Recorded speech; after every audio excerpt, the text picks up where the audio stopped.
Bonjour la gang. Désolé de ne pas pouvoir être là aujourd'hui, surtout parce qu'on a aussi manqué notre bloc de musique hier. J'ai préparé une activité à la formation de l'oreille, ear training, ce qui est, à mon avis, la compétence la plus importante en musique. Elle vous sera utile dans tous les domaines de la musique, quoi que vous choisissiez de faire.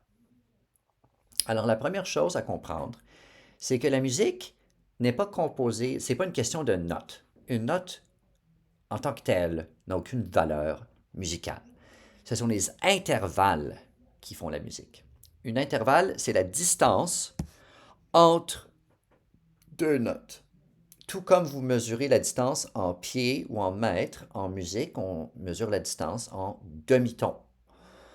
C'est quoi un demi-ton? Un demi-ton, c'est la plus petite distance entre deux notes sur le piano ou sur n'importe quel autre euh, instrument de musique.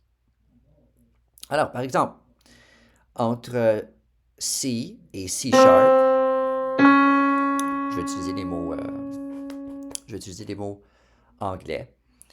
C'est la distance d'un demi-ton. Euh, Deux demi-tons ensemble forment un ton. Donc voilà. Demi-ton et un ton.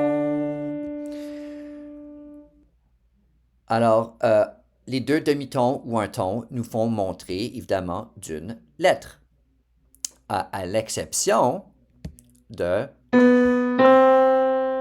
et C et de E à F. C'est pas tout à fait ce qu'on étudie aujourd'hui, mais c'est bien savoir. OK. Alors, en musique occidentale, ça veut dire Western music, il y a 12 intervalles importants. Aujourd'hui, on ne va pas tous les étudier. On va en étudier quelques-unes qui sont très importantes. Alors, on commence avec la seconde mineure. La seconde mineure, en anglais minor second. Il s'agit d'une seconde. Pourquoi une seconde? Parce qu'il contient deux noms de lettres. Mais il peut contenir deux noms de lettres, right? Alors, si c'était juste C, ça c'est juste la même affaire. Mais ça peut être C et D flat. Alors, c'est une seconde. Pourquoi une seconde mineure? Eh bien, parce qu'elle est plus petite que la seconde majeure. Alors, euh, les, les intervalles mineurs ont tendance à avoir un caractère plus serré parce que un intervalle mineur, elle représente une plus petite distance entre deux notes. Alors, vous voyez ici, la distance, elle est plus grande que cette distance ici, qui est très claustrophobe, on pourrait dire. Alors, une chanson à laquelle j'aime penser pour me souvenir de cet intervalle est le du film Jaws, ou en France, Les Dents de la Mer. Euh, Seconde majeure, cet intervalle s'étend sur combien de demi-tons? Deux demi-tons. On skip le C sharp. On se rend au Ré, le D. Do, Ré, Si, D. Alors, c'est une majeure, puisque, puisque on compte, il contient deux noms de notes, mais euh, oui, c'est une seconde, mais il est majeur parce qu'il est plus large. Major second. Major second. Après ça, on a la tierce mineure. Minor third. Alors, tierce, c'est comme 3. On entend le mot 3 là-dedans. Tierce, third. La tierce mineure s'étend sur 3 demi-tons. Un, 2, 3. Et alors ici, on a de C à E flat, c'est une tierce parce qu'elle contient trois noms de lettres, C, D, E, flat. Mineur parce qu'il s'agit de la version compressée de la tierce. Parce que c'est la tierce majeure. Mais commençons. Demeurons une seconde avec la tierce mineure. Je vais vous donner des exemples de tierces mineures. Pour vous rappeler la tierce mineure, pensez à Oh Canada ou bien à, si vous connaissez Greensleeves, ba ba ba ba ba ba ba ba ba ba ba ba. Alors les deux premières notes de Oh Canada et de Greensleeves. Oh, j'ai oublié de vous rappeler, de vous enseigner comment identifier la seconde majeure, major second. C'est Happy birthday to you. Jaws, da-dum. Happy birthday to you. Et Oh Canada. Bon, ensuite, la tierce majeure. Cet intervalle s'étend sur 4 demi-tons. Alors, 1, 2, 3, 4. Ici, C jusqu'à I. Il s'agit d'une tierce car il contient 3 lettres, C, D, I, Do, Ré, Mi, mais c'est la version majeure de cet intervalle, donc plus large. Il sonne beaucoup plus clair que ça. Vous pouvez l'entendre dans la chanson des Beatles, Obladi. On va dire, puis ça, c'est juste une gamme majeure. Obladi, oblada, life goes on, bra, par les Beatles. Ou bien à do, a deer, a female deer, do, do, do, do, do, do. Ça, c'est une tierce majeure. Et c'est une des intervalles les plus couramment entendus, les plus fréquemment utilisés chaque fois que vous jouez une gamme majeure ou que vous entendez un accord majeur dont nous allons parler, il y a une tierce majeure.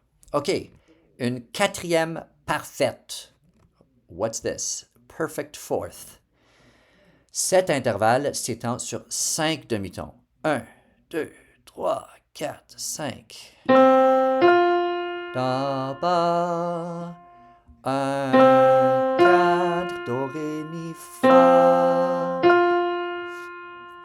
Alors ici, de C à F, c'est un quatrième parce qu'elle contient 4 lettres, C, D, E, F, et on l'appelle parfaite parce qu'il n'y a pas de version majeure ou mineure de cet accord.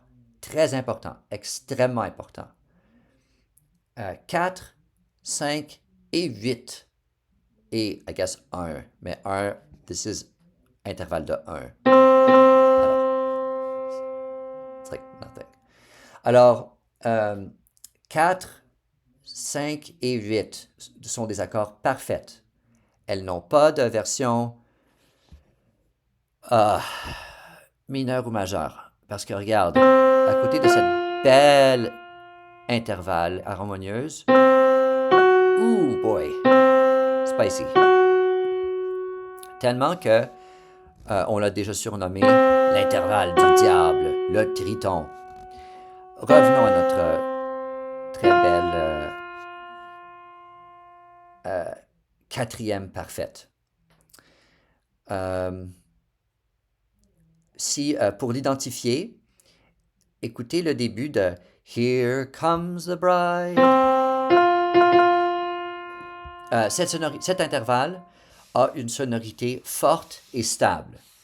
Et quand une intervalle est parfaite, on la considère comme étant très forte et stable. Alors, après ça, la cinquième parfaite, je vais essayer de moins la jouer parce que je reconnais avoir beaucoup joué les intervalles précédents.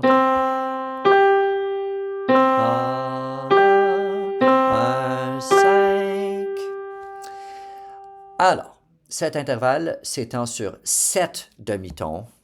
1, 2, 3, 4, 5, 6, 7.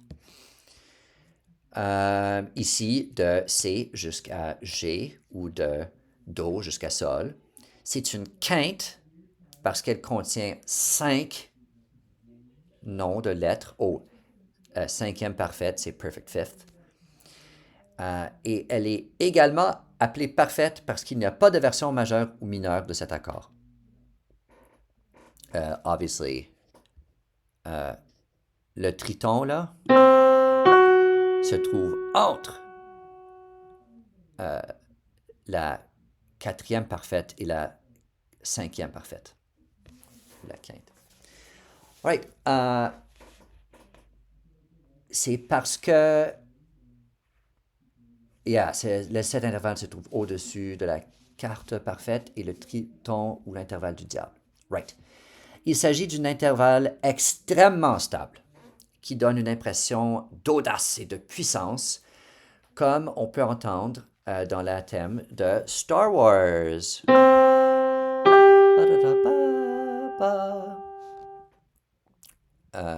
Oui. Elle peut être très audacieuse et forte, mais elle peut aussi être tout simplement très stable et belle, comme dans